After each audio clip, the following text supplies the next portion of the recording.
अभिजीत दीपके, ये नाम रातों रात भारत के घर घर में पहुंच गया। ट्विटर पर उनकी एक पोस्ट, उससे बनी राजनीतिक पार्टी और पार्टी द्वारा खड़ा किया गया आंदोलन, ये सब कुछ बेहद अप्रत्याशित और अलग था। लेकिन सवाल ये उठता है कि ये सब अचानक कैसे हुआ? इस प्रसिद्धि के पीछे ग्रहों के कौन से संकेत हैं? आज हम राजनीतिक रूप से हटकर केवल ज्योतिष शास्त्र के दृष्टिकोण से अभिजीत दीपके की कुंडली का अभ्यासपूर्ण विश्लेषण करेंगे।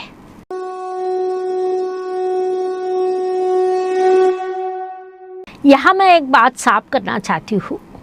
फिलहाल इंटरनेट पर अभिजीत दीपके की जन्मतिथि उपलब्ध है, लेकिन उनका सटीक जन्म समय उपलब्ध नहीं है। इसीलिए ये विश्लेषण ग्रहों की स्थितियों और उपलब्ध जानकारी पर आधारित एक अध्ययन है। इसका उद्देश्य किसी व्यक्ति या पार्टी का समर्थन या विरोध करना नहीं, बल्कि ज्योतिषीय जागरूकता बढ़ाना है। अभिजीत दीपके की वृश्चिक राशि की कुंडली है। इस कुंडली में राशि में चंद्रमा और गुरु की युति बनी है, जिसे ज्योतिष में अत्यंत शुभ माना जाने वाला गजकेसरी योग कहते हैं। ये योग व्यक्ति को समाज में प्रसिद्ध और मान सम्मान देता है। इसी तरह चतुर्थ भाव में शनिदेव अपनी ही राशि में विराजमान होकर शशयोग नामक पंच महापुरुष योग बना रहे हैं। शनि जनसमूह का कारक ग्रह है।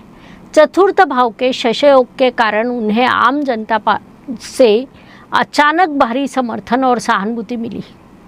कुंडली की एक और महत्वपूर्ण बात यह है कि लाभ भाव में उच्च के बुध और नीच के शुक्र एक साथ स्थित है। इससे यहाँ नीचभंग राजयोग बना है। सोशल मीडिया, डिजिटल संवाद और नए विचारों के दम पर मिली प्रसिद्धि के पीछे इस नीचभंग राजयोग का बड़ा हाथ है। भले ही ऐसे शुभ योग मौजूद है, फिर भी इस कुंडली में एक बड़ी चुनौती छुपी हुई है। कुंडली के व्यय भाव 12वें घर में मंगल और राहु मिलकर अंगारक योग बना रहे हैं। व्यय भाव में लग्नेश और राशि स्वामी मंगल और राहु की उपस्थिति विदेश में निवास, विदेशों से निकट संबंध और विदेशी लोगों के साथ संपर्क को स्पष्ट रूप से दर्शाती है। ये अंगारक योग जितनी तेजी से प्रसिद्धि देता है, उतनी ही तेजी से अचानक बड़ी चुनौतियाँ, कानूनी अड़चन और विवाद भी खड़े करता है। इस कुंडली का गहराई से अध्ययन करने पर पता चलता है कि ये कुंडली विपरीत राजयोग और नीचभंग राजयोग जैसे योग के कारण विपरीत परिस्थितियों से मजबूत हुई है। यानी संकट और विरोध के बीच से इनका उदय होता है। आने वाला समय बेहद कठिन रहने वाला है। दिसंबर 2027 के बाद उनके जीवन और राजनीतिक सफर में एक बड़ा संघर्ष खड़ा होगा। आम जनता का भारी समर्थन 2029 तक दिखाई दे रहा है। हालांकि 2029 के बाद कई समर्थकों और कार्यकर्ताओं का भ्रमजाल टूटने की प्रबल संभावनाएं है। कुंडली में ग्रहों की स्थिति कुछ गंभीर चुनौतियां दिखा रही है।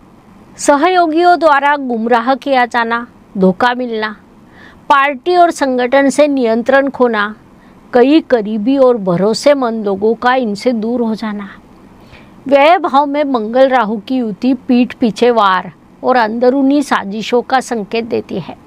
इसीलिए शुरुआत में मिली इस लोकप्रियता को बनाए रखना उनके लिए सबसे बड़ी चुनौती साबित होगा।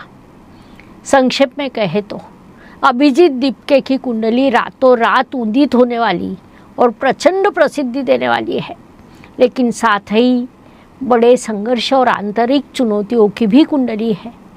ज्योतिष हमें केवल भविष्य की संभावनाएं और ग्रहों के रुझान दिखाता है।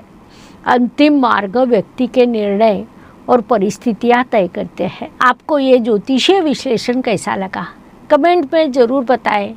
आपके अनुसार क्या सोशल मीडिया से शुरू हुआ ये आंदोलन 2029 के बाद भी टिका रहेगा?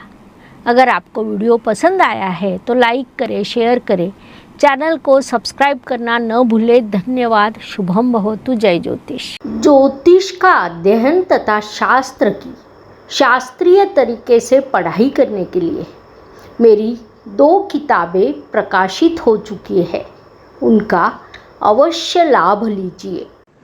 Please like, share and subscribe the channel. और हाँ, बेल आइकॉन दबाना ना भूलें। धन्यवाद।